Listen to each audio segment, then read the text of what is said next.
Welcome back to OnShape. We're going to complete the final shape in this series, which is a square prism.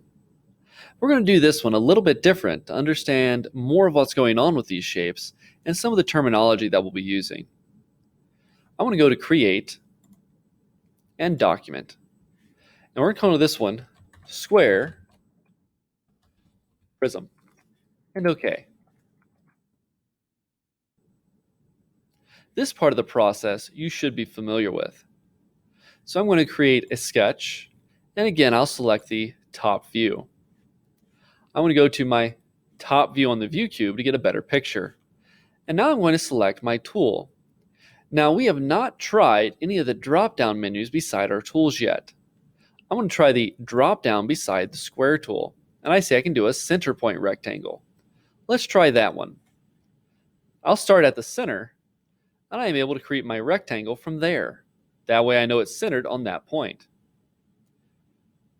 I'll click, and if I recall, this is a square. That means all the sides should be equal.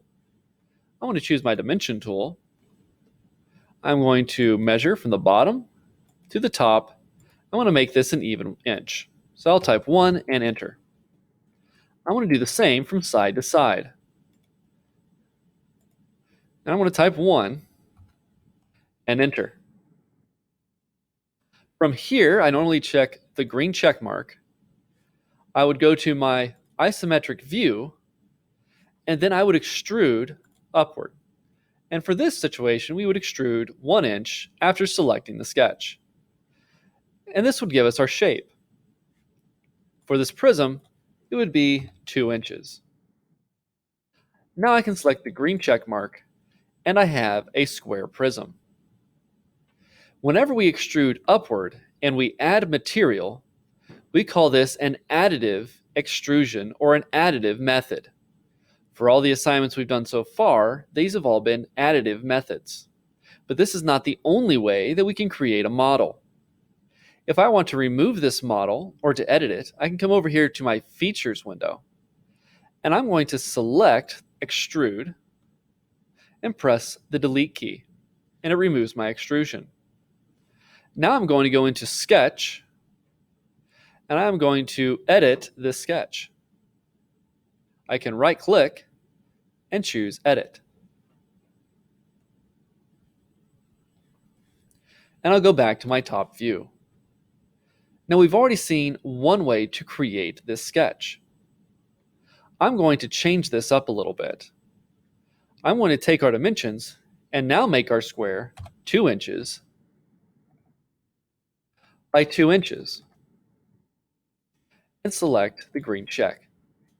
I'll go back to my isometric view, and again I'll extrude 2 inches into the air and select my sketch. Now just like before, I've extruded upwards 2 inches and I've used an additive method. But our rectangular prism, or our square prism, was supposed to be 1 inch by 1 inch. In this case, my size is too large. I'm going to click the green check mark. Now whenever I choose sketch, I've always chosen one of my initial planes, but these are not the only positions I can sketch from. I can choose sketch and select the top of my square. Now the sketch is here. Instead of on the front, top, or right side planes, it's now on the face of the object. I'm going to go to my top side view. Once again, I'll choose the square from center. I'll select the center of my object. And we're going to create our 1 by 1 inch square. I use the dimension tool to ensure that my dimensions are correct. I need to adjust this one to 1 inch. And then I need to adjust the vertical. Oh, it seems we selected the wrong ones. Let's try that again.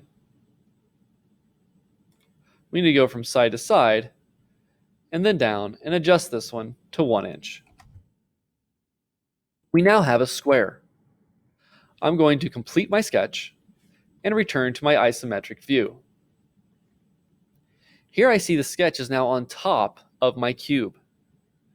I'm going to select Extrude. Now I have different areas that I could select. I'm going to select this outside area. You'll notice the edge of the top of the cube is selected, as well as the sketch. Now, if it extrudes straight up, we would see a hole. But this isn't the way we want to do it. Again, we've been using an additive method. If I come over to my dialog box, I see that I could have new, add, which is currently selected, or remove. I'm going to select remove. Now you see that instead of adding material, we're removing material. I need to change this to 2 inches because I need to remove the entirety of the cube. If I select the green check mark, I'll see that once again, I have my square that is 1 by 1 inch and 2 inches tall. This is a subtractive method of extrusion. There are 2 methods when we add material as additive, and when we remove material, it becomes subtractive.